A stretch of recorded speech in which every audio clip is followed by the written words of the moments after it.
عید night بازار میں جہاں لوگ عید سے متعلق شاپنگ میں مصروف ہیں، وہیں کھانے پینے کے لوازمات سے بھی خوب محظوظ ہو رہے ہیں۔ کیمرہ مین خرم قریشی کے ساتھ فاطمہ مطول، AR نیوز اسلام آباد۔ واپس آئیں گے بریک کے بعد، ہمارے ساتھ رہیے۔ Welcome back. خبر لاہور سے ہے، جہاں 3 سال کے بچے کا قاتل سوتیلا باپ نکلا۔ ملزم 3 سال کے بچے کو دانتوں سے کاٹتا تھا۔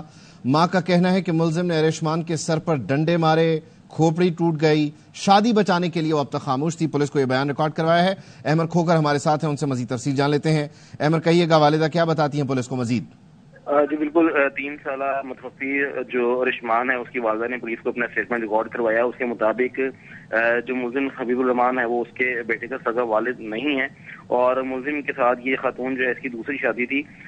خاتون نے پولیس کو بیان میں بتایا کہ یہ جو شوہر تھا اس کا، اس سے قبل جو اس کی شادی تھی اس سے 2 بچے تھے، اور یہ حبیب الرحمان جو ہے اس کی اولاد کو پسند نہیں کرتا تھا، اور خاتون جو ہے اس حوالے سے خاموش تھی کہ اس کا رشتہ جو ہے اپنے شوہر سے بچے۔ لیکن جو ملزم ہے حبیب الرحمان، وہ اپنے بیٹے کو باقاعدہ طور پر دانتوں سے بھی کاٹتا تھا اور تشدد کرتا تھا، یہ اس کا معمول تھا، اور بچہ پسند نہ ہونے کے اوپر اس نے جو ہے باقاعدہ طور پر اس کو تشدد کیا، ڈنڈوں سے اس کے سر پر بھی مارا، اور جب اس کو ڈنڈوں سے مارا تو اس کے سر کے جو دماغ کی وہ ہڈی ہے وہ ٹوٹ گئی، جس کے باعث وہ شدید جو ہے وہ بیمار ہو گیا، اور اس کو ہاسپٹلائز کیا۔ وہاں پر وہ زخموں کی تاب نہ لاتے ہوئے دم توڑ گیا۔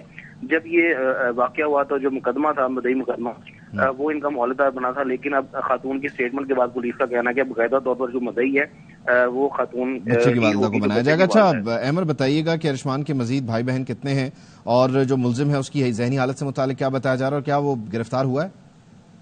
جی بالکل، جو ملزم حبیب الرحمان ہے اس کو پولیس نے گرفتار کر لیا ہوا ہے، اور اس سے باقاعدہ طور پر تفتیش کا سلسلہ بھی جاری ہے۔ ذہنی حالت کے حوالے سے ابھی قبل سے وقت ہوگا کچھ بھی بتانا، کیونکہ پولیس ابھی تفتیش کر رہی ہے، تفتیش ابھی مکمل نہیں ہوئی۔ ابھی ریسنٹلی جو ہے وہ خاتون کا بھی اسٹیٹمنٹ ریکارڈ کیا گیا ہے، اور خاتون کے حوالے سے اگر بات کی جائے کہ بچے کتنے تھے تو 2 بچے تھے خاتون کے، جو 3 سالہ رشمان تھا اس کا ایک اور بھائی بھی ہے، اور یہ دونوں بچے خاتون کی پہلے شوہر میں سے تھے، اس شوہر میں سے نہیں تھے، یہ دوسرا شوہر تھا۔ اور یہ شخص بچے کو جو ہے وہ تشدد کا نشانہ بناتا تھا، اور والدہ کا یہ کہنا ہے کہ شادی بچانے کے لیے وہ اب تک خاموش تھی، اور ملزم 3 سال کے بچے کو دانتوں تک سے کاٹتا تھا۔ احمد نے ہمیں تفصیلاً اپڈیٹ کیا، شکریہ۔ کراچی کے قریب northern by pass per Asia کی سب سے بڑی مویشی منڈی، پولیس نے منڈی جانے والے راستوں پر سیکیورٹی انتظامات کیے ہیں۔ 3000 سے زائد پولیس دیگر سیکیورٹی اداروں کے اہلکار 3 شفٹوں میں تعینات ہیں۔ افضل خان کی رپورٹ۔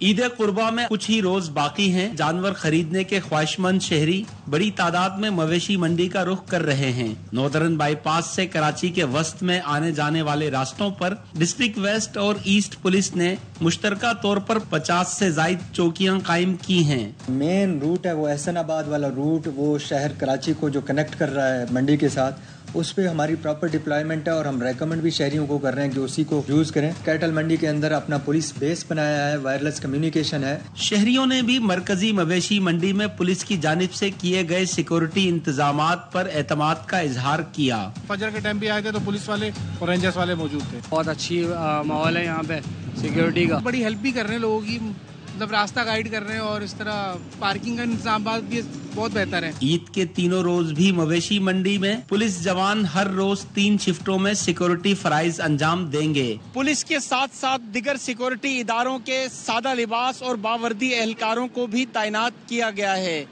کیمرہ مین اماد ریاض کے ساتھ افضل خان، ARY نیوز۔ غزہ میں انسانی امداد کی فراہمی کے حوالے سے اردن میں ہنگامی اجلاس، نائب وزیر اعظم اسحاق ڈار کی شرکت۔ شرکاء نے اسرائیل اور حماس سے جنگ بندی معاہدے پر عمل درآمد کرنے پر زور دیا۔